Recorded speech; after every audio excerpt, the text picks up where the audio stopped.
If this video pop up on your For You page, then stick around because I'm going to show y'all how I make this creamy baked mac and cheese. First things first, selecting your ingredients is very important. That's why I'm using sharp cheddar, Colby Jack, and mozzarella. Now, there's going to be a variety of seasonings that I'm going to show on the screen right here. We're going to use 1 teaspoon of each of these with the exception of 2. Don't worry, we're going to revisit that later on in this video. And I almost forgot to mention we added a chicken bouillon cube, so please don't forget that. Add your seasons in the mix, and then this is the part what I was talking about. We're gonna switch to 1/4 of a teaspoon to add the ground nutmeg and the poultry season.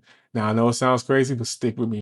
Cook your noodles until they're halfway done, then set them aside for later. Now it's time to start making our roux. I'm gonna use 4 tablespoons of butter to 3 tablespoons of flour. Cook this under medium-low heat until bubbles form on top, and then we're gonna add our seasons in. Stir that around till we have this Cajun paste, and then slowly and gradually add our evaporated milk to the mix. Finish our evaporated milk. Now it's time to add in our 2 cups of heavy whipping cream. Same process before, gradually and slowly. This is very important because you do not want to rush this process.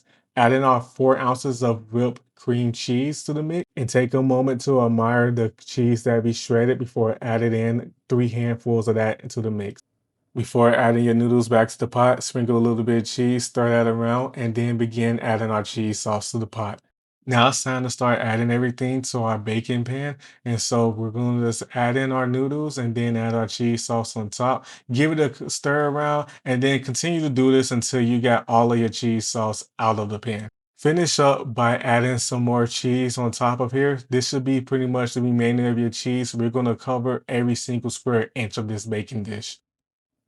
Preheat your oven at 350 degrees and let this bad boy cook in there for about 30 minutes before switching to a low broil and cooking it for additional 3 to 4 minutes. Take a moment to enjoy the fruits of y'all labor just as much as I enjoyed making this. Thank y'all and see y'all in the next video.